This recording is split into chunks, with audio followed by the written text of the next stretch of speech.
There we go. Okay. Protesting. I don't know what they're protesting. I know what they're protesting. I don't know what's going to happen. Hey, how you doing? I'm doing not too bad. Got a bit of a cough, but Don't win. I gotta go here. I'm not like those fancy CBC cameramen that has the fancy clip and all that. You're a redhead, so I'll have to be careful what I say. I'm terrified of redheads. Exactly, temper. Okay, what's going on here? Well, we're talking about Eilish Cleary, who's one of the most prominent public servants the province has got, and I think has gained a lot of respect from people over the years with her work on fracking, but a whole bunch of other things too. And we find out that now she's being put on leave, and no one seems to know why. She doesn't appear to know why. And I think we got to ask this government, who ordered this? Were the proper procedures followed? And what the hell's going on? Okay, sorry. No, we need to have someone who does this job, because Chief Medical Officer of Health, having a strong public health system is hugely important, especially in a province with all the health challenges that we face. Yeah. And for someone who's been as out there as well as Dr. Cleary talking about issues, if you can get rid of someone like this, what message does that send to the rest of the public service? That if you step out of line, that you're going to lose your job? But she does wonderful in her job, and that's why I find it hard to believe. And that's why I even told the protesters here, maybe they're getting paranoid. Maybe she has health problems or family problems. Do you think that the government, the Irvings, are stupid enough to interfere in this and say you're doing your job too well? Well, I think the story that's gone out the last week talking about the Irvings and glyphosates, I don't think that's likely it, because that's a national study that's also going on, and that'll be happening regardless. But her job is to annoy people, and she's got a bunch of different files, and she's out there pushing on all of them. Yeah. But the Irvings don't control her. McCain's don't control her. None of the other corporations have control over her. The health department and the premier does.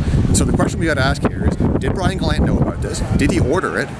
Because that's a question that hasn't been asked yet, as far as I can tell. And that gets to the heart of it. Because he shouldn't be responding to pressure from anyone. And he shouldn't be doing this unless he's got good reasons. And if there are reasons, then you've got to come out and talk about it. I don't think they're stupid enough to fool around with her. But if you got something like this fool around with, how come they don't get rid of that language commissioner?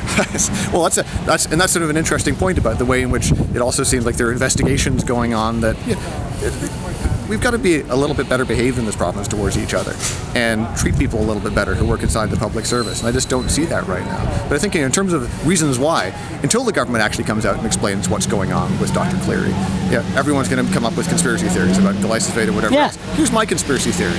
The Liberal government said that one of the reasons why they adopted their policy against fracking was because of Dr. Cleary in the report that she wrote. They said, this is such a great report, it shows that we have to have the moratorium in place. So they campaigned on that, and they won in part on being opposed to fracking.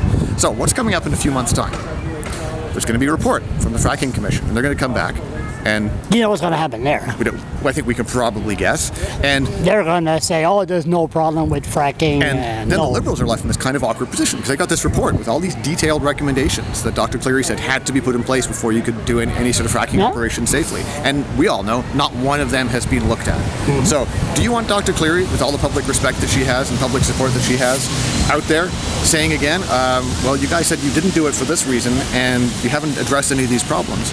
So I think if you're looking for something that is more likely to be at the heart of what might be happening here, I'd go down that road. But the first thing we got to do is ask the guys in the legislature, did they follow the proper procedures in dealing with Dr. Cleary the same way they would have to for any clerk or anyone else? Have you met her? The premier now. Oh yeah, I know Eilish well. Yeah. I never met her. And she's awesome. Good person. Good person. Really smart person. She likes to have a good argument, so I really get on with her well. Could she give her just $500,000 to keep her mouth shut if she talks to why she left? And does she? That's what they're going to try and do. That's what this government has done, and that's what New Brunswick governments have always done. When they have difficult civil servants, they say, well, because it's not discipline. If you put someone on leave with pay, it's not discipline.